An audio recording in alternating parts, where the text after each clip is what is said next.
Thanks to all of you for joining. My name is Jinnah. I'm the director of the Dystonia Coalition, and this meeting is the 10th annual webinar for our group. It's a little bit surprising that it's actually the 10th year that we've done this. Typically, we would have a 2-day in-person meeting and we would talk about some critically important issue related to clinical aspects or translational aspects of the dystonias. Of course, because of the COVID situation, we've converted these to online format by Zoom. I hope it works for everyone. It's convenient because you don't have to go anywhere. You can attend the meeting even without getting on a plane. But at some point, we would hope we can all get back together and see each other again. So I am going to share my screen here and get this part started. Okay. Any questions or comments for me? My email there is at the bottom. So before we begin, thanks all of you for joining in. We want everyone to register and sign in so we know who's attending. This webinar is actually being recorded so that people who couldn't make it at this time can watch it later if they would like to. I'd just like to remind everyone that we have actually lots of participants. We have participants from the Dystonia Coalition, but also outside investigators who want to know what we're doing. The meeting is open to anyone who's interested. We have NIH representatives as well, because a lot of our funding comes from the NIH. We have some pharmaceutical representatives, and of course we have our friends from many of our patient advocacy groups. Because we have so many people, this Zoom has everyone muted except for the speakers who are on the panel. If you run into any technical problems, you can contact either Jean M. at the Dystonia Medical Research Foundation or Gamze with these email addresses that you see down here. They'll be monitoring them regularly throughout the meeting, so if you run into problems, let one of them know and hopefully we can get it fixed. Okay, now, although this is a Zoom platform and everyone's muted at the moment, it's not because we don't want to hear from you. We actually do want to hear from you. We want to get your comments, questions about what we're talking about are welcome. Comments, thoughts about what you think is going on are welcome as well. What we would like to do is put all of those questions in the Q&A box. So all of you are familiar with the chat box, and we use this quite a bit, but we would like to try to put most of them in the question and answer box so that we don't have too many things to monitor at the same time. So put all of your questions and comments not in the chat box, but in the Q&A box if you can. If for some reason that's not working or you want to speak directly to one of the speakers, you can use the raised hand function.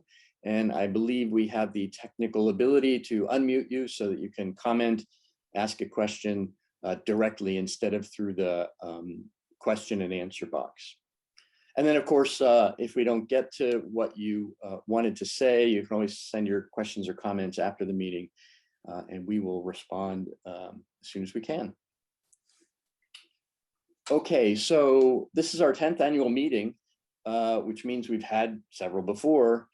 Some of you have attended all of these meetings and you may be familiar with what we're doing, but we have some new people all the time. Sometimes new folks from pharmaceutical industry who are interested in what we're doing, new investigators interested in what we're doing. So I thought I'd start with a brief introduction to what this is all about. I'm not going to go into this in great detail, but I'll give you some reference information in case you want to learn more. So the first thing that I need to point out that the Dystonia Coalition is not really a research study with a specific hypothesis. in mind. We do conduct studies, but the Dystonia Coalition is more of a consortium that helps put together multi-center studies. So the coalition is really an infrastructure for clinical and translational research.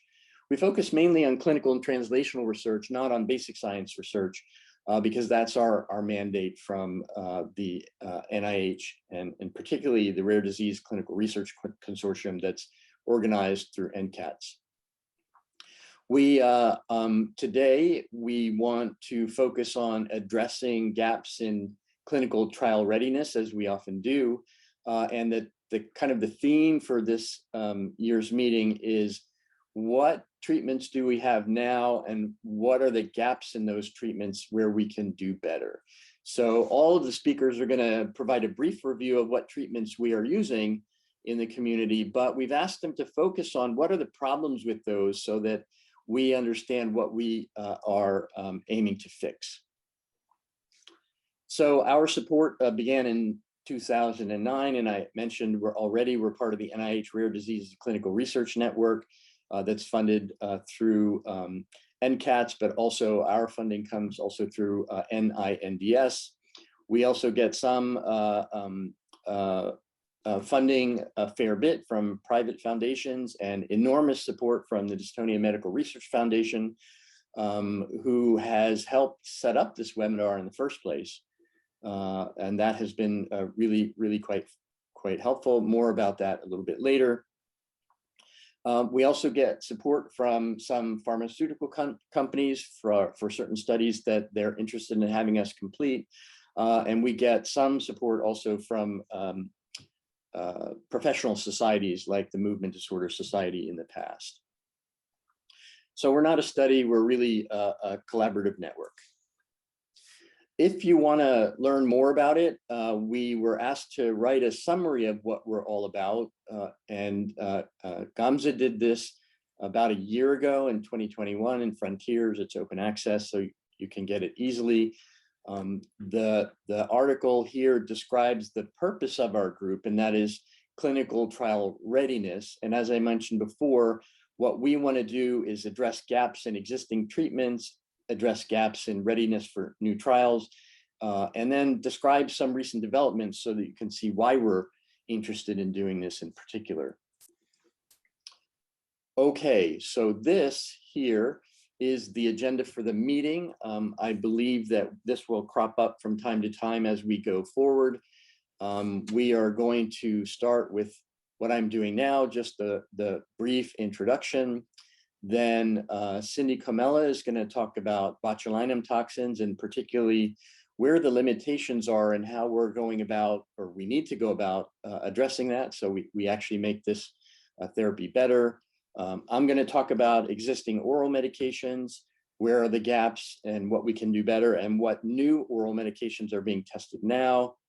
Parna Wagli-Shukla is going to talk about deep brain stimulation surgery, what's good, what we need to improve. Then we'll have a quick break. We'll move to the afternoon. Well, at least for us, some people, I realize this will be evening or even morning. Dr. Gianni DeFazio is going to talk about the available rating scales that we use for clinical trials. Dave Peterson is going to talk about objective measures. That is, how do we measure dystonias when we're not using rating scales? And then Sarah is going to talk about strategies for testing new medicines in this era when so many people are already using botulinum toxin and experiencing the swings of ups and downs, making it hard to test add-on therapies. And then day 2, we'll come back to tomorrow, same time. We will talk about our pilot projects program, some of the projects we've funded and the more recently funded ones. The most recent one was about proteomics and dystonia that will be done by Carlos Cruchaga. Then Cindy's going to introduce the career development program, tell you a little bit about that, how it works, and introduce one of our most recent recipients of this, Dr. Bukhari Parlaturk from Duke. Then we'll have a break. We'll go on to patient advocacy groups and plans, and that will be a shared presentation from Janet Heischetter from the Dystonia Medical Research Foundation, and Kim Kumin from the National Spasmodic Dysphonia Association. And then finally, I'm just going to do a quick wrap up, tell you what we're doing next and where we're going. And then we're going to conclude at about 3:30. This last part of the agenda is really just for the speakers to review how things went.